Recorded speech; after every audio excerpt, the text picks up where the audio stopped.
बहुत अच्छी बात है। तो इस हमारे देवेंद्र भाई जी के कहने के हिसाब से ये होता है कि जो हमारा बहुजन समाज पहले मारा पीटा जाता था, सताया जाता था, उससे गुलामी करवाई जाती थी, तो ये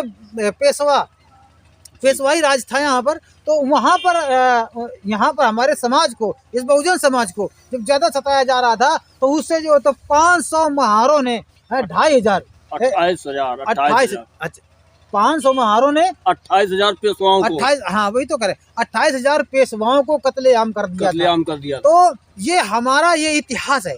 हमें नया साल मुबारकबाद नहीं करना चाहिए, हमें करना चाहिए शौर्य दिवस की हार्दिक शुभकामनाएं। शौर्य दिवस की हार्दिक शुभकामनाएं। कुछ साथी लोग खड़े हुए हैं। तो जो शौर्य दिवस कल है, तो उस शौर्य दिवस जो हमारा पूरा देश जो मना रहा है कि नए साल के उपलक्ष्य में पूरा देश कल खुशियों से भरपूर हो जाएगा, क्योंकि वो एक नए साल में कदम रखने जा रहा है।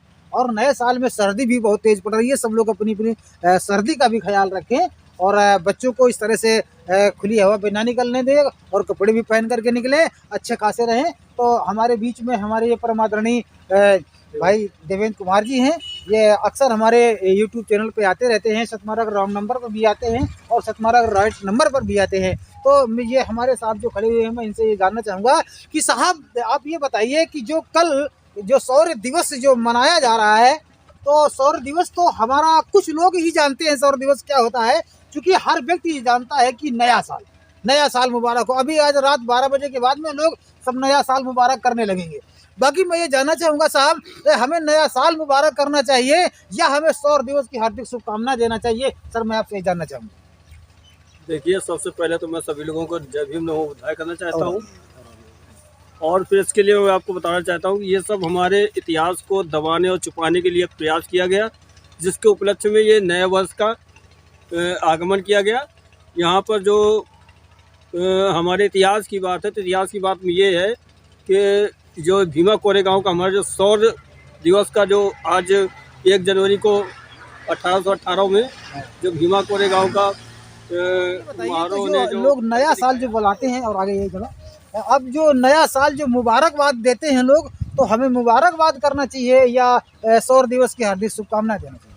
हमें अपने देशवासियों से कहना चाहते हैं कि हमें शौर्य दिवस के लिए हार्दिक शुभकामनाएं और अपने सभी रिश्तेदारों से, संबंधियों से शौर्य दिवस की शुभकामनाएं देनी चाहिए।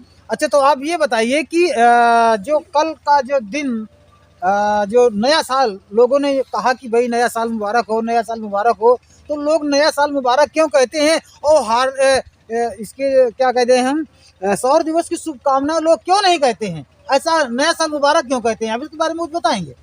ये सर मैंने आपको बताया, पहले ही बताया आपको कि हमारे जो वीरता का जो दिवस है शौर्य दिवस, उसको छुपाने के लिए, उसकी घटनाओं को दबाने के लिए, मतलब छुपाने के लिए, साइड करने के लिए ये 1 जनवरी का ये एजेंडा लाया गया, जिसके लिए नया वर्ष का हार्दिक शुभकामनाओं के रूप में मनाया जाता है। अच्छा, तो मैं देवेंद्र जी से और एक बात जानना चाहूँगा कि इसी तरह से तो ये लोग हर, जैसे कि आपने बताया कि लोग इस छुपाने के लिए तो केवल 1 जनवरी को ही छुपाते हैं, और तमाम सारे जो त्यौहार होते हैं, जो पर्व होते हैं, तो क्या उनमें कुछ मिस्टेक नहीं किया गया? इसके बारे में आप कुछ कहेंगे? सारे जितने भी ये जो पर्व मनाए गए हैं, धार्मिक पर्व, उन सभी में वीर गाथाओं को डाइवर्ट करने का प्रोग्राम है। कहीं पर भी उठाकर देख लीजिए आप। हमारे देवेंद्र भाई जी के कहने के हिसाब से ये होता है कि जो हमारा बहुजन समाज पहले मारा पीटा जाता था, सताया जाता था, उससे गुलामी करवाई जाती थी, तो ये पेशवाई राज था यहाँ पर। तो वहाँ पर हमारे समाज को, इस बहुजन समाज को जब ज़्यादा सताया जा रहा था, तो उससे जो तो 500 महारों ने 2,500 500 महारों ने 28,000 पेशवाओं को 28, हाँ वही तो करें, 28,000 पेशवाओं को कत्लेआम कर दिया। तो ये हमारा ये इतिहास है। हमें नया साल मुबारकबाद नहीं करना चाहिए, हमें करना चाहिए शौर्य दिवस की हार्दिक शुभकामनाएं। शौर्य दिवस की हार्दिक शुभकामनाएं। हार्दिक शुभकामनाएं हमें क्यों करना चाहिए? वो इसलिए करना चाहिए क्योंकि यहीं से 1818 1 जनवरी 1818 से ही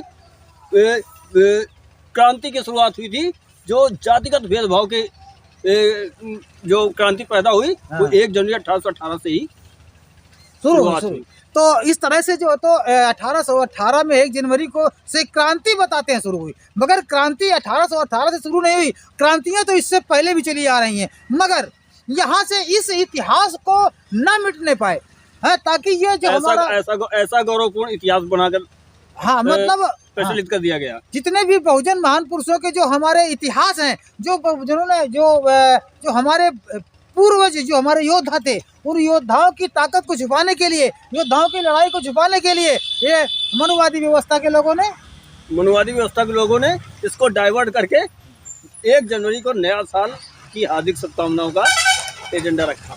चलिए, बहुत बहुत धन्यवाद देवेंद्र जी आपसे मिल करके।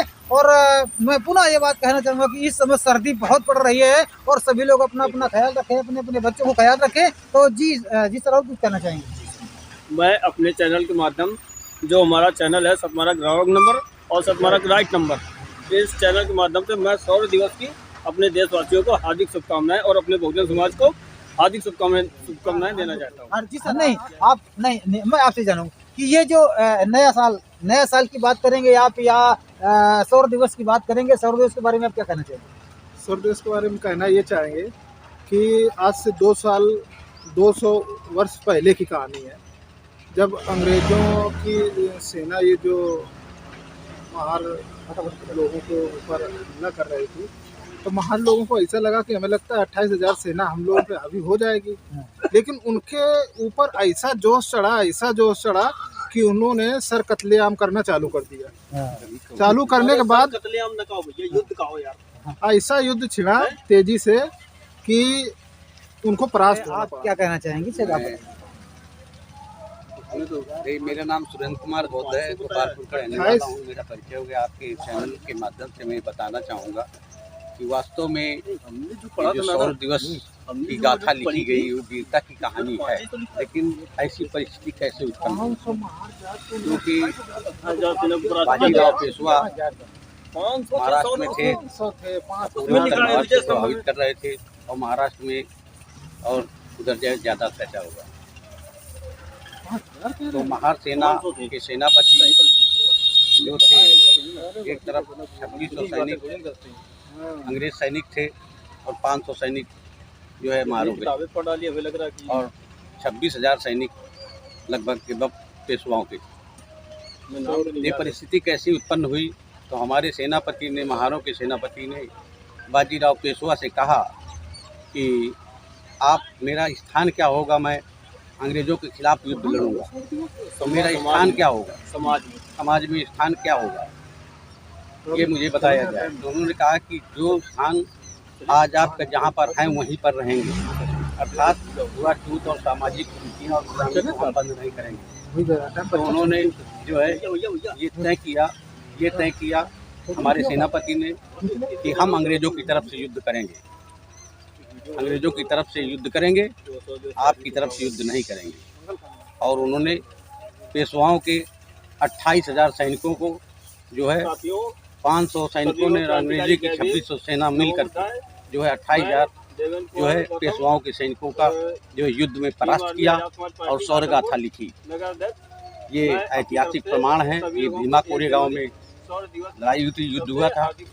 और मैं कहना चाहूँगा सभी देशवासियों से कि एक बार अवश्य वो तीर्थ स्थल है भीमा कोरेगांव अवश्य जाएं, जिससे कि आपका ज्ञान में वृद्धि होगी, साथ साथ आपको इतिहास की जानकारी होगी कि हमारे पूर्वज कितने महान क्रांतिकारी थे कि उन्होंने एक जीती जागती मिसाल पैदा की, देश को, विदेश को, विश्व को ये बताया कि नहीं, हमारा समाज वीरता भरा रहा है, हमारा इतिहास जो है वीर रहा है, हमारे पूर्वज वीर रहे हैं।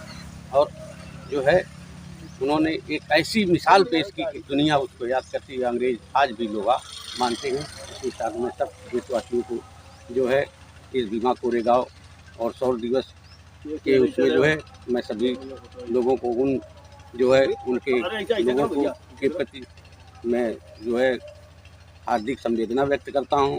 और हम पूरा बहुजन समाज को इकट्ठा होकर के रहना चाहिए, शिक्षा देनी चाहिए। अगर हम लोग पढ़े लिखे न होते, जानकार न होते, तो हम लोग भीमा कोरेगांव के बारे में जानकार भी न बनते। तो इसलिए सब लोगों से मेरा अनुरोध है विनम्र आग्रह है कि आप एक रोटी कम खाओ, लेकिन सभी बच्चों को शिक्षा दो, अच्छे कपड़े दो और स्टैंड ऑफ लिविंग का विशेष ख्याल रखें, नशेबाजी से दूर रहें, जिससे कि समाज में आप एक अच्छा योगदान कर सकें। जय भीम, नमो बुद्धाय। चलिए, बहुत बहुत धन्यवाद।